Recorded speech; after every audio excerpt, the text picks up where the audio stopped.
natural cordage, green materials, in the rain, no tinder bundle, getting fires.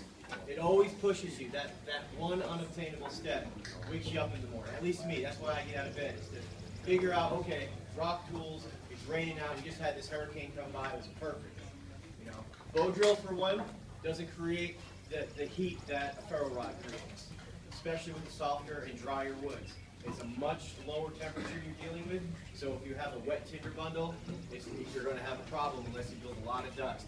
So instead of a tinder bundle, what I like to do is build a lot of dust and then create a fire from the pile of dust in that notch. And that saves me time and worry about getting a wet tinder bundle going. And speaking of wet tinder bundles, welcome to underwater fire starting. What is it, like 80% humidity right now? I need to snorkel. You know, in Maine, where I come from, summer's a weekend long and it gets up to 72 degrees. I have no zipper for my fat suit and I'm dying. So, humidity's huge. In the desert, like in Arizona, you could basically pass gas in the palm of your hand and come up with an ember. Here's a different story. Hand drill, for instance, we can get away with hand drill in the north during desert-like conditions. And for us, at least in Maine, it's that time of year where your lips get chapped. When is that? When do you get chapped lips? Winter time. So negative 20 degrees is great weather for a hand drill. It's not dependent on temperature, it's dependent on humidity and the moisture content of your materials. This time of year, seasonal awareness with any of your fire starting devices, you know, we've escaped the need to be aware seasonally of what's available for the most part because we have big box stores available to us. And we've got all of these conveniences, you know, thumb drill by Big, right?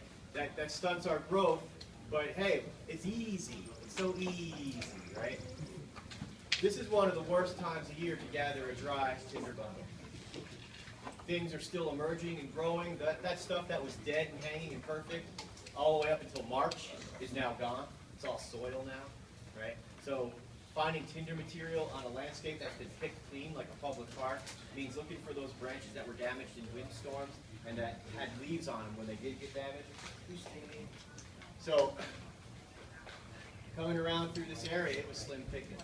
There are other sources, dead standing trees. You have tulip poplar here. I love that tree. I wish we had it in Maine, right? But we have northern white cedar, elm. Know the trees that are going to create cordage for you, in other words, fibers, and you'll know all of the tinder trees that you can have available to you. If it's dead and standing, higher is drier. Not just high as far as you can reach or throw a line over, but up in elevation. Hook it till you get up to those high southern exposures and look for those dead, sloughing off pieces of bark, buff them out into your fibers to make your burst nest. So there's a lot of foundational pieces we want to start with for this workshop. And our goal is to get all of you who are interested at least on a bow drill set so you can get some muscle memory in. Because this thing doesn't work for learning. Drag and brag isn't about learning, it's about rote memorization. Sorry, if you've been to that institution where they sometimes drug you to sit for 6 hours a day for 13 years, that's not learning, that's rote memorization. Learning involves your whole body. If you don't believe me, check this out. How many of you remember your first campfire out in the woods? Like songs or hanging out with people or family? Anyone ever been in a campfire out in the woods? How many of you remember a campfire out there? Okay, that's better. Good. How many of you remember your last spelling test? All those words. Good, it was yesterday. Right? Sorry. When you involve all of your being into learning something, that changes who you are. When you learn bow drill set, you're not going to look at the forest the same way again. You're going to look at possible materials. Same with you've been in the military. You don't look at the landscape isn't just pastoral beauty. It's there's an LPOP, there's an ambush site, there's tactical features, right? When you engage, but maybe we're not there yet. So if you're muscling it, you might hear some terms like use the whole length of your bow. Get your sternum up over your knee so that you can, instead of pushing down, you just lean on that crutch, right?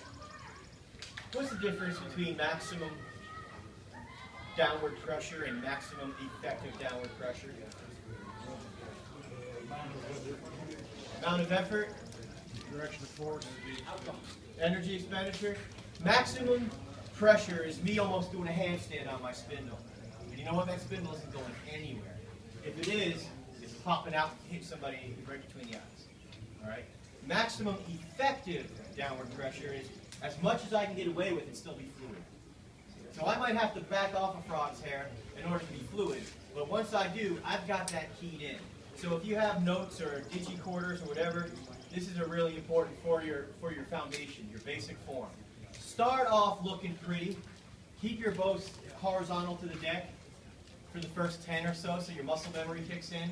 And then after that, the next 20, you're trying to figure out maximum effective downward pressure. If it gums up a little, back it off. Not too much, just enough.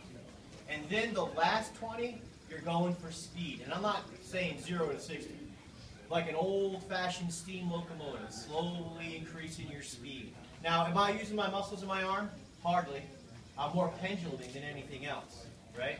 I'm not, it's nice and slowly getting up to speed. And the last but most important thing, and so many people forget to do this, breathe. Breathe. People, it's like they had a box of MREs and it's the first time they've been able to sit down and count.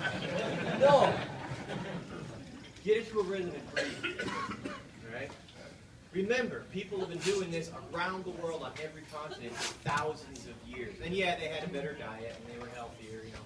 There's a learning curve when the saber-toothed cat is on your butt. But it's doable. And it's doable well into your 70s and 80s and 90s. I mean, they have those old National Geographic where a woman with no teeth takes a twig that's bent like an S and just gets a hole halfway down. Right? It's doable. It's all about technique.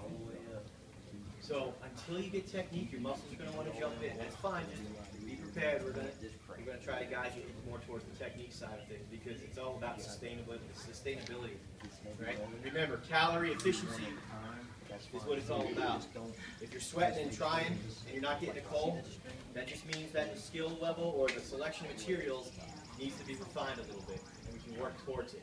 Our goal, while primitive, is that the standard is comfort with shelter, water, fire, and food. If you can't comfortably get fire off the landscape 80% of the time or more without a tool, then it's a skill issue or a selection of materials issue. And we know this because we wouldn't be here if it weren't the case. We'd be extinct, right? Or at least bound to the equator. Right? Does that make sense to you all? All right. You guys want to do a demo? All right. So if you can all line up here. What they're